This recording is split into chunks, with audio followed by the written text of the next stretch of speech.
Assalamualaikum warahmatullahi wabarakatuh. Saya Aras Rosdiana dari kelas C2 Akuntansi dengan NPM 102200048. Di video kali ini, saya akan menjelaskan kembali materi yang telah saya pelajari pada mata kuliah Pendidikan Agama Islam.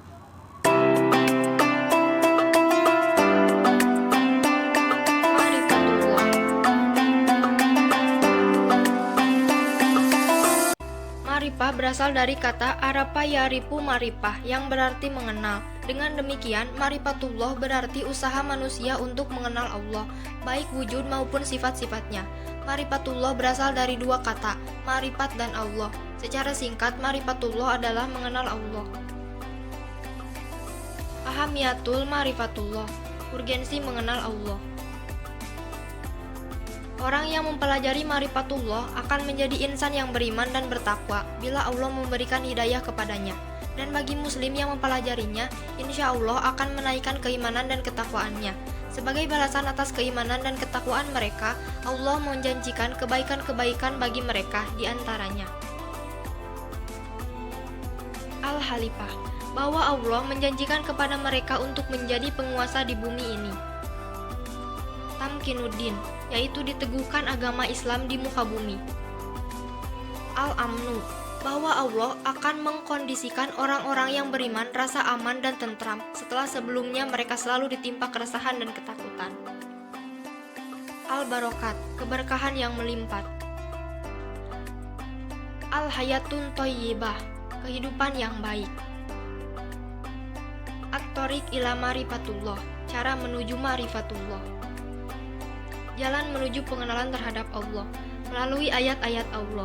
Ayat qauliyah adalah ayat-ayat Allah yang bisa kita jumpai dalam Al-Quran.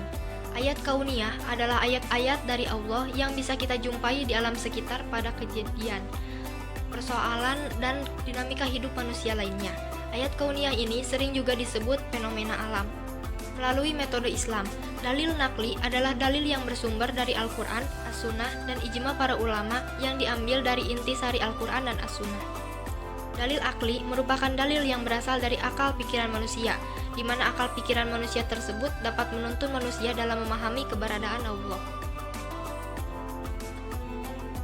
Al-Manawi min Ma'rifatullah, penghalang-penghalang mengenal Allah. Secara garis besar, terdapat dua hal yang menghalangi manusia dalam mengenal Allah. Pertama, maradus syahwat, berkaitan dengan penyakit hati, berupa nafsu dan kesenangan serta perilaku tidak terpuji. Kedua, maradus syubhat, berbagai hal yang menimbulkan keraguan, lebih banyak berkaitan dengan masalah akal dan logika. Maradus syahwat. Al-fisku, kefasikan. Fasik adalah orang yang senantiasa melanggar perintah dan larangan Allah, bergelimang dengan kemaksiatan serta senantiasa berbuat kerusakan di bumi. Mereka hanya memikirkan kehidupan dunia saja, tidak memikirkan kehidupan akhirat nantinya. Mereka disibukkan oleh harta-harta dan anak cucu mereka serta segala hal yang berhubungan dengan duniawi. Mereka lupa kepada Allah, maka Allah pun membiarkan mereka bergelimang dalam kesesatan, lupa hakikat dirinya, dan semakin jauh dari jalan yang diridhoinya.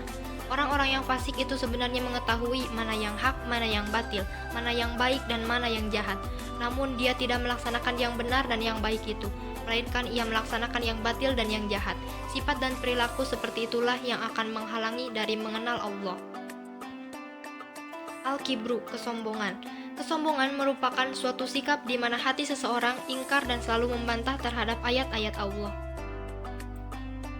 Al-Zulmu, kezoliman. Allah Ta'ala menerangkan bahwa orang yang paling zolim ialah orang yang telah sampai kepadanya peringatan Allah, telah sampai pula kepadanya ayat-ayat Al-Quran dan petunjuk Rasul, kemudian mereka berpaling dari ajaran dan petunjuk itu karena angkuh dan penyakit dengki yang ada dalam dirinya. Sikap zolim seperti inilah yang menghalangi mereka dari mengenal Allah.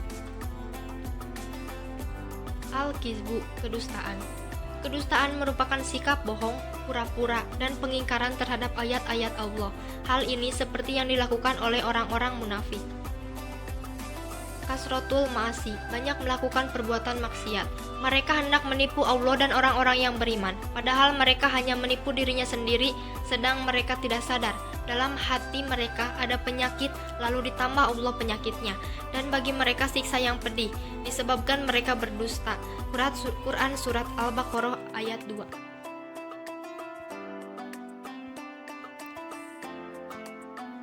Maradus syubhah. Al-jahlu, kejahilan atau kebodohan, yakni tidak mau memikirkan ayat-ayat Allah, baik ayat-ayat qauliyah yang tersurat dalam Al-Quran maupun ayat-ayat kauniyah yang tersirat di seluruh penjuru alam semesta. Inilah yang menyebabkan terhalangnya manusia dari mengenal Allah.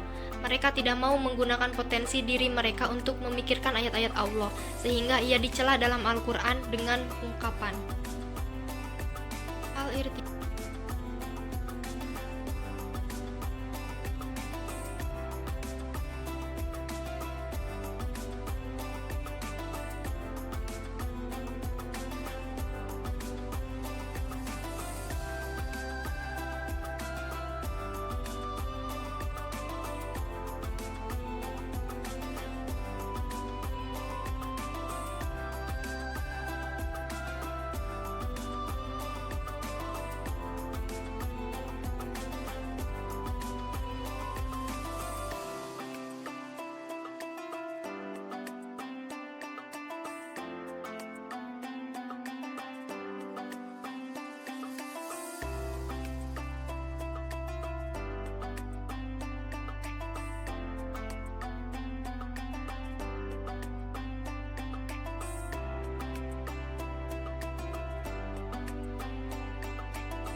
Sekian video yang dapat saya sampaikan. Mohon maaf apabila terdapat banyak kesalahan dan kekurangan. Semoga video tersebut bermanfaat bagi kita semua. Terima kasih. Assalamualaikum warahmatullahi wabarakatuh.